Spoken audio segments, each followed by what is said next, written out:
मध्य प्रदेश की राजधानी भोपाल से बीके हिंदुस्तानी यूट्यूबर, नेशनल मीडिया फाउंडेशन नई दिल्ली, समूह पत्रकारिता परिषद नई दिल्ली, भारतीय पत्रकार संघ नई दिल्ली आज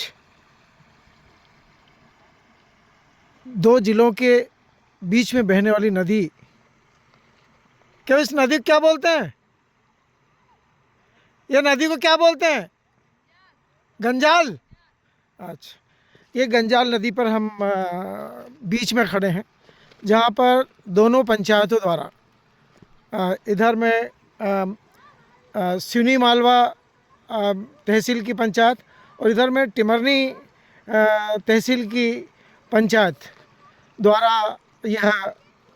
अस्थायी पुल का निर्माण किया गया है। और कई वर्षों से ये दोनों ज़िले पुल ना होने के कारण घूमकर आते और जाते थे,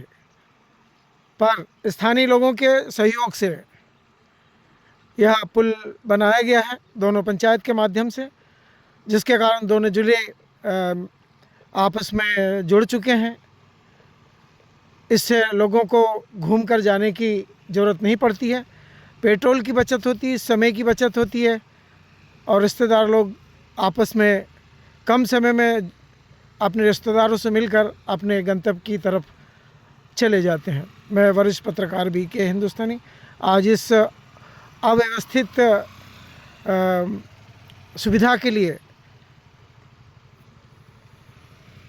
पारदर्शिता दिखाने जा रहा हूँ और मध्य प्रदेश सरकार और केंद्र सरकार के प्रयासों से इसी नदी के ऊपर में इन दोनों ज़िलों को जोड़ने के लिए एक ऊंचे पुल की व्यवस्था की जा रही है। अब हम आपको कुछ ही देर में, चूँकि संध्या काल हो चुकी है, सूर्य भगवान अपनी सेवाएं देकर अब अपनी माँ की गोद में जा रहे हैं दूसरे देश की। अब हम आपको उस पुल के बारे में भी जानकारी देंगे जिस पुल का निर्माण चल रहा है, किन कारणों से लेट हो रहा है, ये समझ से बाहर है। इसकी जानकारी भी हम निर्माण कंपनियों से और यहाँ की जो एजेंसियां हैं सरकार की, उनसे जानकारी लेके आपको अपने चैनल के माध्यम से बताने का प्रयास करेंगे। क्योंकि पुल का काफ़ी काम हो चुका है, इधर दो पिलर बन चुके हैं और 2 पिलर अभी बनने की तैयारी चल रही है और बाकी पुल का निर्माण कब तक स्थायी रूप से हो पाएगा उसकी जानकारी भी हम आपको देने का प्रयास करेंगे। आज ग्राम नया गाँव पंचायत में यदुवंशी समाज की एक मीटिंग का आयोजन किया गया था, जहां यदुवंशी समाज के 26 गांव के लोग शामिल हुए थे और नया गांव में जो आदर्श विवाह सम्मेलन का आयोजन हुआ था उसकी पारदर्शिता के लिए और हिसाब के लिए बैठक हुई थी और अगला विवाह समारोह भी नया गांव में तय हुआ है और नए युवा अध्यक्ष का चुनाव भी हुआ है। उसके लिए हमारी पूरी टीम यदुवंशी समाज को, नया गांव को बधाई देती है और जिन जिन गांव के यदुवंशी समाज के लोग वहां पर उपस्थित हुए थे उनको भी हम अपने चैनल के माध्यम से